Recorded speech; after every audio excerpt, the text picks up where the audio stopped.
Good evening, everybody, and welcome to the Monday Night Live countdown show from Courtroom Confidential, the fastest growing true crime news channel on YouTube. How are you all doing?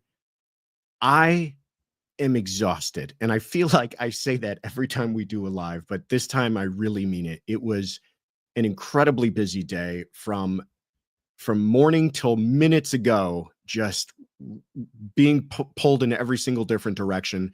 But I'm very glad to be here and looking forward to this, as always, that I get a chance to see all of your lovely faces, I would say, if you put them in your little ID for your YouTube. But some very familiar names: Robin Hood and Shy Gown, Alicia Kay and Afton. And thank you, everybody, for showing up. This is going to be a fun one because we don't have a whole bunch of time.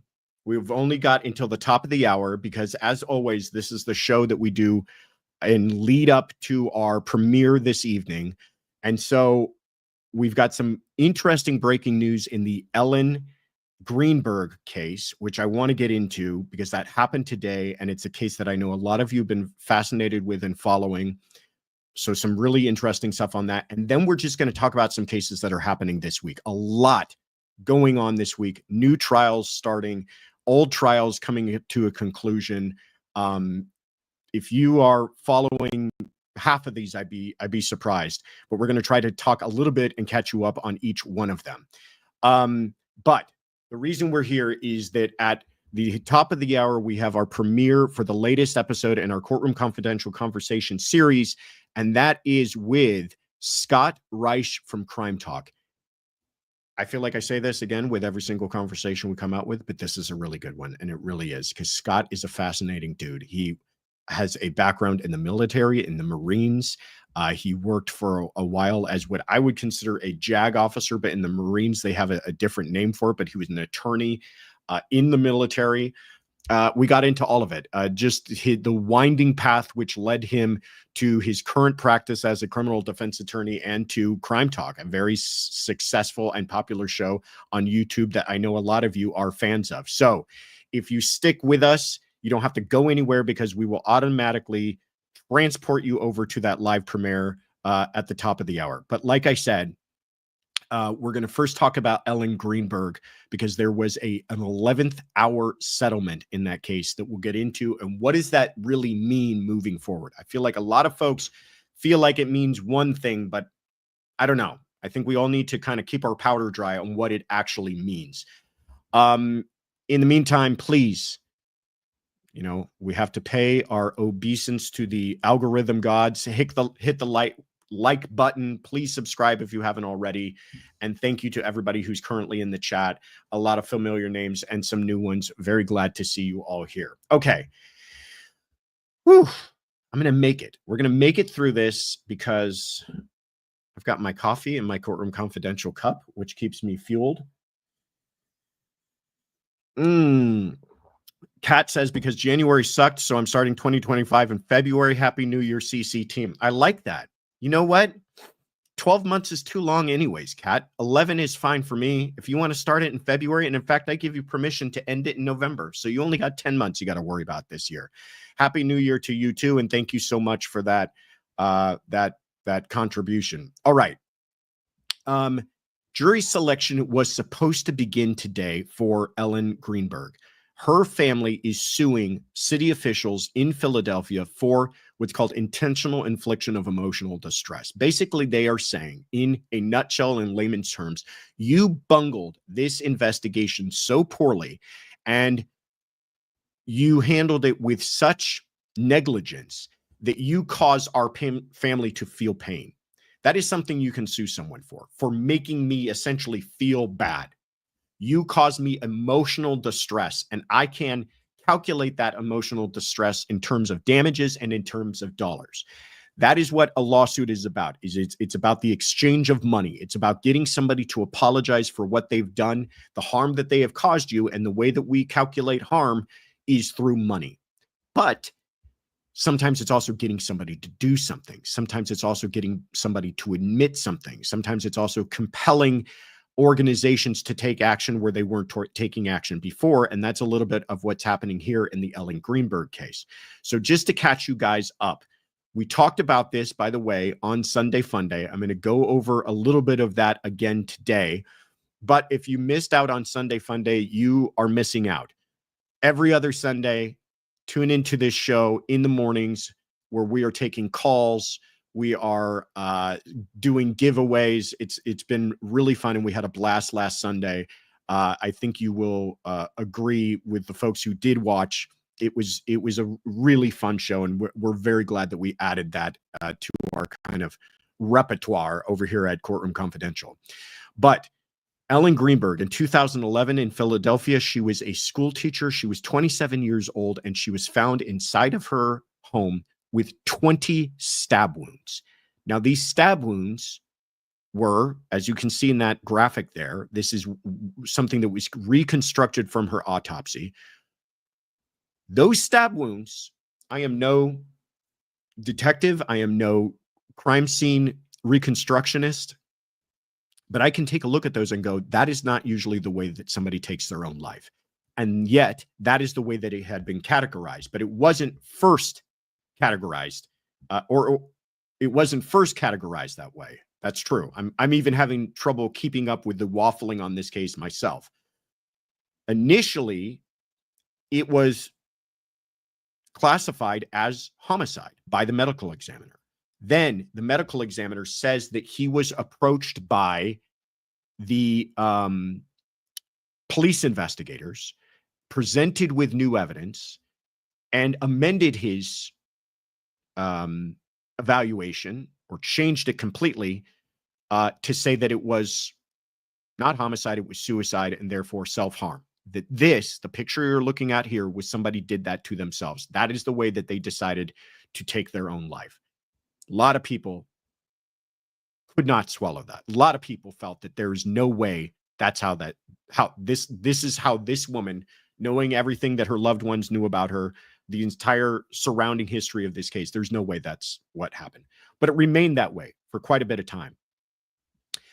Then her family decided to put some of their own weight behind this thing. And these poor people have suffered greatly since 2011, dealing with not only the loss of their daughter, but then the way in which no one seemed to be wanting to investigate this as a homicide. They brought a lawsuit. The winding roads led to that lawsuit. A judge ordered that it would be allowed to proceed, and they were supposed to start picking a jury this morning. But over the weekend, the medical examiner, who had first evaluated this as a homicide, then changed his mind, filed this document, which I'm about to show you here. And it's called a verification. Not quite sure why it was captioned that, but that's what it's called. And he says that in January of 2011, I performed an autopsy on Ellen Greenberg, and I determined her death to be a homicide, and I signed her death certificate that way. Then later on, I amended it from homicide to suicide. The change was made based on additional evaluation of the case, additional information provided to me by the Philadelphia Police Department and by a neuropathology consultant. Okay, you know what? Not immediately awful. If a medical examiner is provided with further information that leads them to change their opinion on a case, I think they should have the freedom to do that. I don't think that any of us feel that somebody should just dig their heels in despite the evidence presented to them.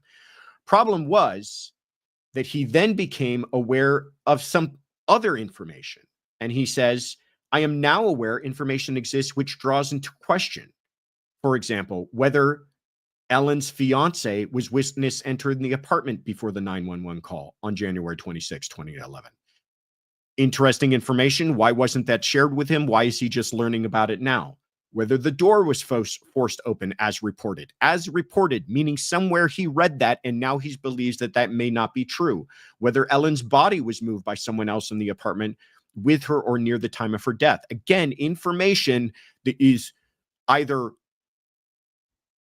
by incredible gross negligence not provided to him at the time that he was making his opinion, or withheld from him, or information that no one had learned of until recently.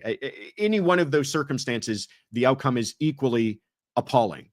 So based on all of that, the final punchline to all of this is that he says, "It is my professional opinion Ellen's manner of death should be designated something other than suicide." Now, if it's not suicide, this is certainly not accidental. This is certainly not natural causes. All you're really left with at that point is undetermined or homicide. And so what we have found out that as of this morning, the medical examiner has agreed to reopen the investigation. Which brings me to this question. What if this is declared a homicide by the medical examiner? Okay. What if they do decide, you know what? Given everything we know, we believe this was a homicide. Where does that get us? The police, unless this is handed over to another agency, the police believe that they have reached their end in this investigation. They either don't have a suspect, or the suspect that they have, they don't feel that they have enough information to actually bring charges against that person. So will this actually change anything? Now, the case will remain open. In other words, it's not going to be a closed, solved homicide if it's declared a homicide, which we don't know if that will actually happen with the medical examiner reopening the case. If it does go into a homicide, it will remain cold. And I'm not trying to depress us all. I'm not trying to rain on everyone's parade here. But that is the reality of all of this, is that a medical examiner's evaluation doesn't necessarily mean criminal charges are forthcoming. The police still have to find a suspect they believe they can bring charges against and actually bring those charges. So we will continue to monitor this. If you want really excellent coverage of this, go to Surviving the Survivor. Joel Waldman has been doing yeoman's work on this whole thing. He was actually in Philadelphia for this. He's got the facts. He's got the evidence on all of this. It's a case that I can understand everyone's frustration. And while I believe this is a step in the right direction, I don't know if this will end all of that frustration. JC Broadway says, so the settlement was to reopen an investigation or to change the manner of death, or both. To be clear, the lawsuit was for damages, for monetary damages, for infliction of emotional distress. I believe they settled it. They said an undisclosed sum, but really for them, I think what they wanted was movement. And I believe the movement came in the form of reopening the investigation with the medical examiner. What effect that will have on the police investigation, I don't know if that's been determined just yet. And I don't know if the reopening of the medical examiner's investigation will change the manner of death or not. The manner of death, as it stands right now, is that she took her own life. And will a reopening of that by a new, perhaps fresh eyes examiner change that? We don't know. But my point, kind of above all of this, is even if it does, will that cause the police to act? And even if it doesn't, does that mean that the police should still not investigate this? Questions that are of a higher kind of magnitude than what we can consider here in the short time that we have. But a fascinating case that I know a lot of you have been following. So really, really tremendous, interesting event. I don't want to make light of it either. It is a big development. It is a big development on a case this cold and old for them to say, we're going to take another look. I applaud the Greenberg family for getting this done, and they should be applauded, and they should enjoy this as a victory.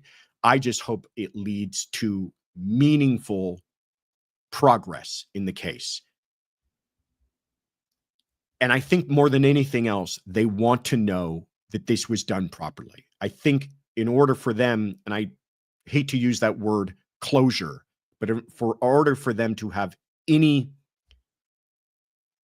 comfort, ability to start to heal, I think they need to know that this was done properly. And before now, this has appeared to be an absolute hot mess, dumpster fire in the way that it's been handled by law enforcement and the medical examiners and everybody else. I mean, the pure fact that you have this one medical examiner saying, I'm starting to learn information, from the time I got the case till later when I changed it the first time, till now when I'm changing it again, I continue to receive information. That's not the way this should work, is the end result. That is not the way any of this should work. All right, let's turn to a couple of other cases that are taking place. David Pearce is on trial here in Los Angeles. He is charged with the deaths of Christy Giles and Hilda Cabrales. They were two young women who were dumped at different hospitals. Christy was already dead. Hilda was near the point of death and died a few days later. And he's being charged with giving them lethal doses of narcotics, including fentanyl, that led to their death. And most importantly, not taking them anywhere to receive medical attention when they needed it the most. Some interesting points were made in closing arguments. They are now in deliberations and have not reached a verdict yet that I know of, but some interesting points were made in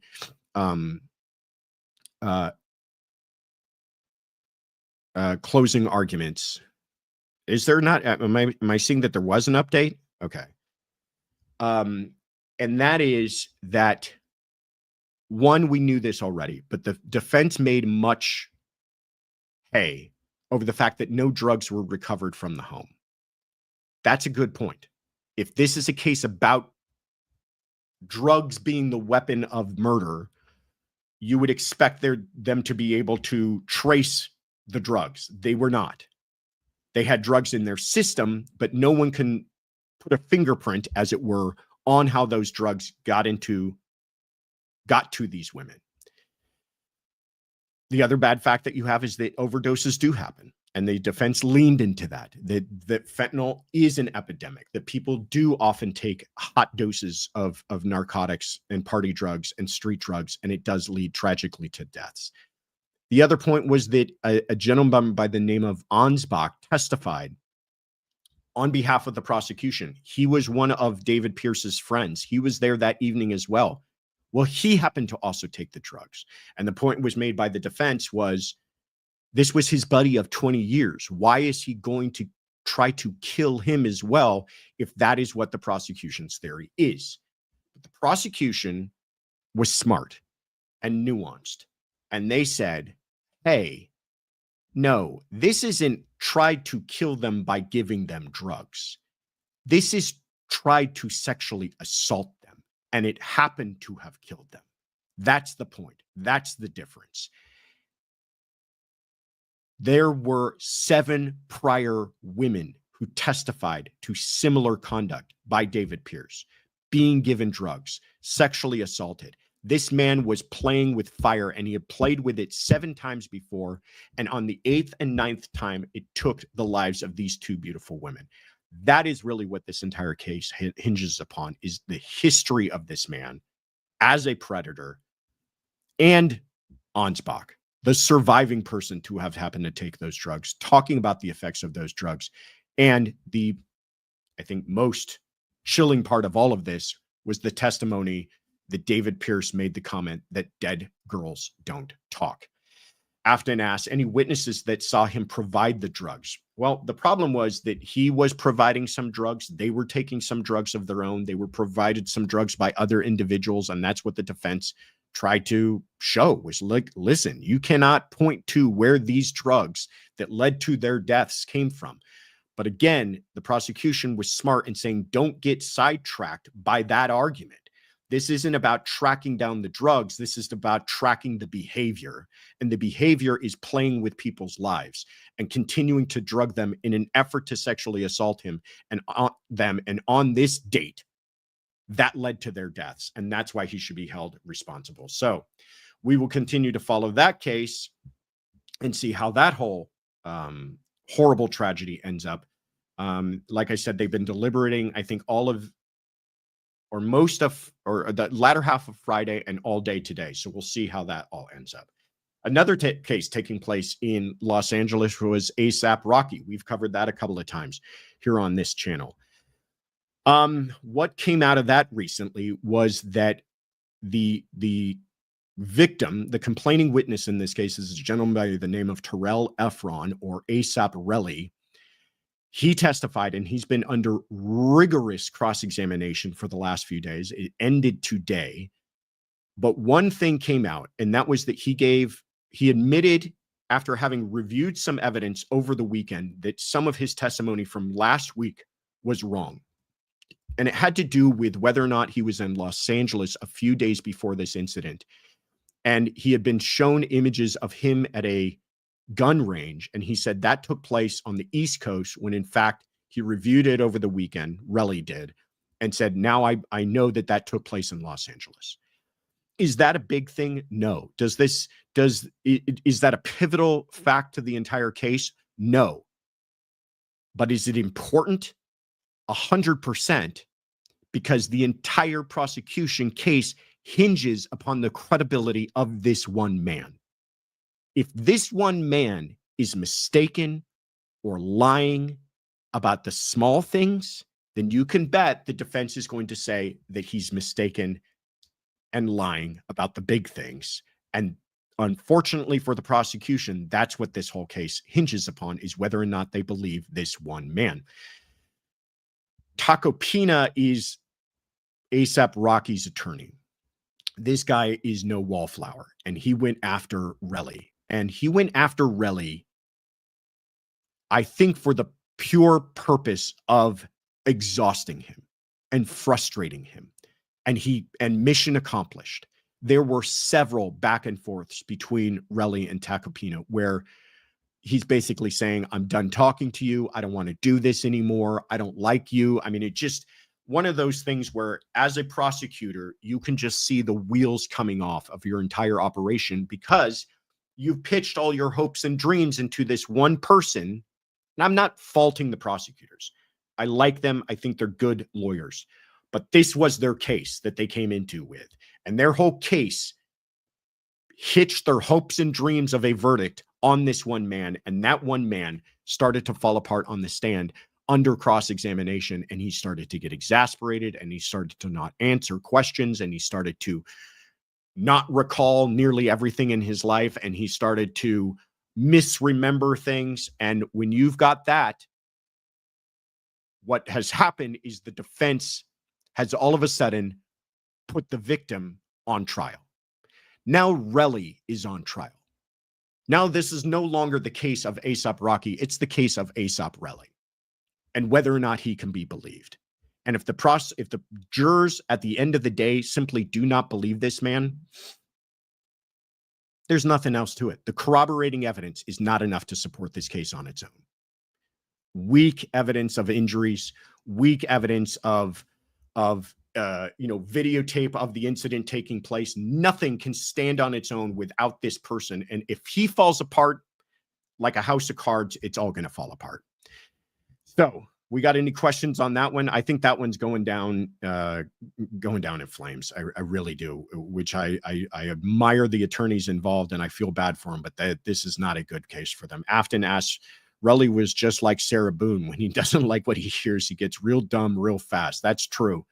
But more than that, he also exposed himself for being kind of a hothead, for being a little short-tempered himself, and that's what this whole thing is about, is a fight, and who instigated it and caused it and who shot who. That's problematic. Like I said, when you, as a defense attorney, have turned the tables so that your client's no longer the bad guy, and the bad guy happens to be that guy testifying on the stand right now, that's who you should be judging. You're in a good spot as a defense attorney. All right, another case just down the hall, I think, from ASAP Rocky is Monica Sementilli. By the way, ASAP Rocky, Monica Sementilli, and David Pearce all taking place in the same courthouse in downtown Los Angeles.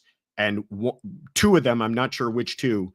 I think it's Sementilli and Pearce are on the same floor. They're down the hall from each other. So a busy time down at the LA courthouse.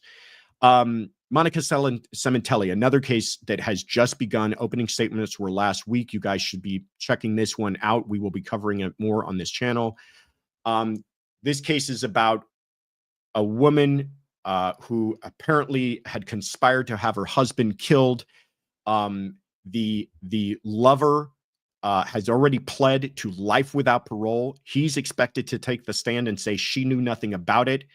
The killer / lover's friend who helped in the murder has taken a plea and cooperated with the government and got 16 years. This is going to be interesting. Who are they going to believe? The guy who got LWOP and says the defendant knows nothing about this, or the guy who got a pretty good deal saying that she was in fact the one who orchestrated it? Again, interesting case. 2 other cases. We're running out of time, as always. Collin Griffith. If you guys are not following a Recovery Addict already, go follow Recovery Addict. Scott followed this case really well. It's about the stabbing death of a son against his mother. He claims it was self-defense. There's a history of domestic violence in that house. Here's the catch. 18 months prior, he shot and killed his own father. He's now killed both of his parents. 18 months prior, he shot and killed his own father and claimed self-defense. And in that case, they felt that they didn't have enough evidence to dispute that, and he had the case dismissed. And in this case, though the prosecution is allowed to say he shot and killed someone in quote-unquote self-defense 18 months earlier, they're not allowed to say that it's dad. They're not allowed to say who it is. Really interesting what issues that raises as far as, is that even helpful for the jurors to know that? Isn't it important that it's his parent? Isn't that part of his kind of overall MO that he's got a problem with his own parents, and that problem is homicidal? And then finally, a really, really sad case. This is out of Tennessee with Megan Boswell. Jury selection begun today for that. She is a woman who is accused of killing her own 15-month-old toddler. And this breaks my heart. The toddler's name was Evelyn Mae Boswell. If you guys are not following Grizzly True Crime, and I know many of you are, go follow it now. Gisela did some incredible coverage on this case, and it's just one of those ones that just breaks your heart. The young girl went missing. There's changing stories. First, she says that the young girl was with her father, who's in the army in Louisiana. Then she says she was on a camping trip with her mother. End of the day, this beautiful young 15-month-old innocent baby was found wrapped in a blanket, wrapped in aluminum foil stuffed inside of her mouth, and she suffocated to death. I cannot fathom the type of evil cold-heartedness you have to be to do that to a baby. And she is on trial starting this week. So check all of those out. All right, guys, it's our last minute. As always, don't go anywhere. The premiere will start soon. Things coming up this week for this channel: Wednesday Night Live, starting, this will be 5 p.m. Pacific, 8 p.m. Eastern. We always go live to cover everything that we weren't able to cover in the days leading up to it. Next Monday, our big announcement is that our next series in our Courtroom Confidential conversations will be Scott from Recovery Addict. Come back this same time next week for that premiere. We'll have our lead up countdown show before that, and then you can watch that interview. And I will admit this to you because I love you all, but I am a big stupid. And this is actually the second interview I did with Scott, because the first one somehow I deleted. And he is a gentleman and generous and kind. And I called him and I said, I'm a big dummy, and I am so sorry. Can you record this again with me? Anyhow, check out the website. Leave us a voice message for Sunday Fun Day. You're all fantastic. Don't go anywhere.